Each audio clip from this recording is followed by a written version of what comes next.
Matt Delzer, I'm the Director of Forensics and a lecturer in the Communication Department.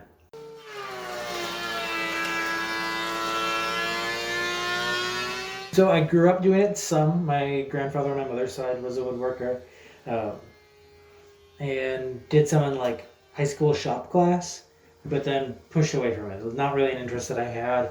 It wasn't until about 3 years ago during Christmas break, I saw a video of somebody making their own arcade, and I was like, I want to do that. So over Christmas break, I picked up, all I had was a drill, a circular saw, and a straight edge, and made a arcade cabinet.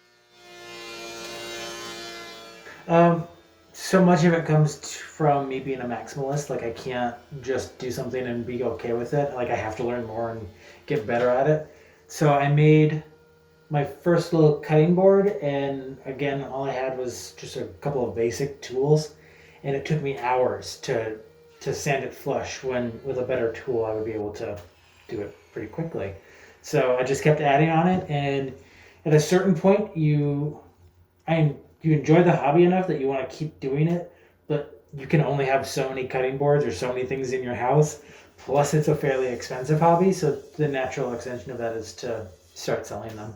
I launched in October of last year for the actual sales of it. I had done a couple of small commissions before then, but opened up right before. So I was in the Christmas rush. So I had a bunch then, and pretty much cleared out my stock. I had a few things that are still at the house, but I was pretty well wiped out. And then I've been trying to build stock back up over the spring. So it's been much slower this spring, but that's largely because I'm not pushing much stuff out, and I've been kind of, trying to live through the semester and then focus on building some new stuff for the summer.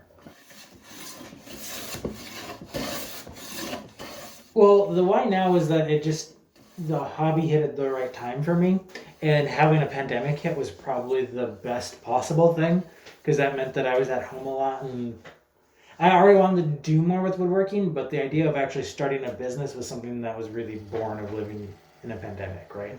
I had lots of time to be in my shop and just make stuff.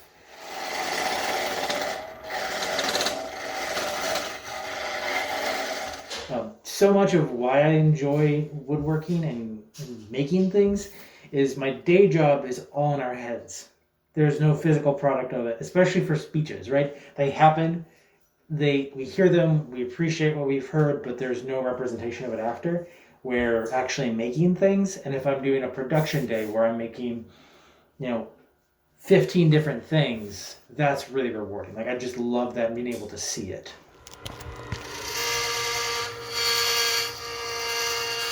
The value of a hobby, like especially before the pandemic, I've always had hobbies, but with the way that I've approached, especially coaching the team here, it's a job that's like kind of all consuming, and I let it become that.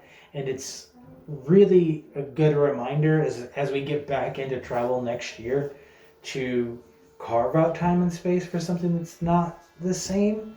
Because I love what I do, but it becomes all consuming, and I need a break from that, and I need to take care of myself and kind of feed the soul.